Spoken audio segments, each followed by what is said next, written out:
This one how much? 225. 225. Yeah, I would do 300 for this and this.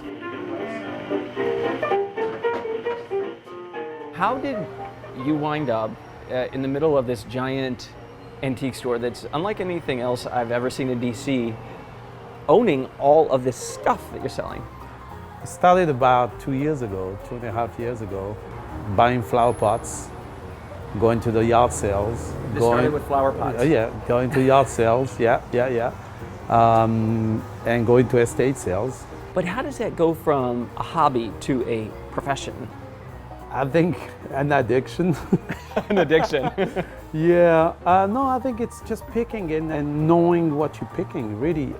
You know, like we say, you know, somebody's trash is somebody's treasure. People have this experience of hunting of treasures like I did when I went to pick. Yeah. I want them to have the same experience. I came here to the US about 25 years ago, not doing at all what I'm doing now. I started this amazing journey 2.5 years ago. But as a young age, I was more into the bicycles, moped, Vespa. Just to give you an idea, at one point 10 years ago here, I had 25 Vespas. That you sold, Vintage. rented? No, vintage. Well, I had in my garage. So you were a hoarder. Yeah, exactly.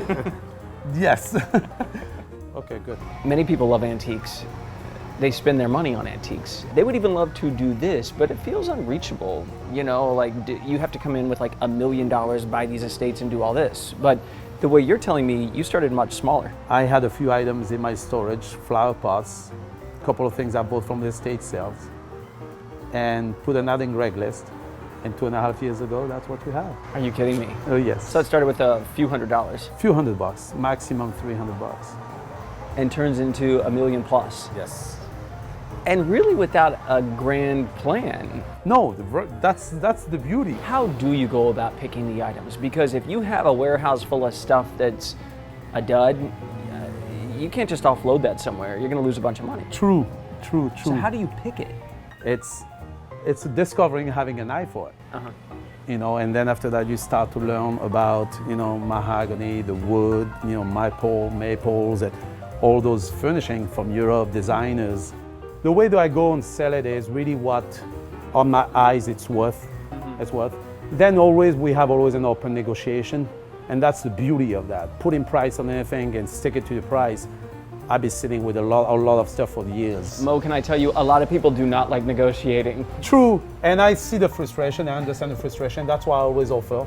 Yeah. There's a reason why you're not taking it, price, and they honestly telling me why, and I tell them, listen, you know, I am open on prices. Whatever it's fair, it's fair. 1,200 for the whole thing. Our first warehouse was next to a shelter, and they see us loading trucks, and they were asking for labor work. And I become friendly with those guys, and they've been helping. Matter of fact, 4 of those guys transitioned from shelter to apartments. And you know, it's hard to get back into the society, and that was a good stepping stone. And for me, it was a great help because I needed the help, daily help, hourly help, and that was perfect for both of us.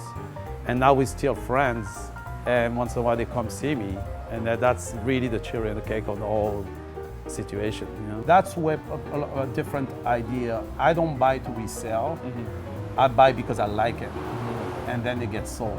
Would you say you're a gambler by nature? Because some of this, you know, the things you've been in your life, whether it is moving halfway across the world, or going into vintage cars, or starting an antique business on a whim, it's a gamble. It's a gamble, I agree, because in life you have to take the risk, and that was a big risk. But in the meantime, if you do something you love, there's no risk to it.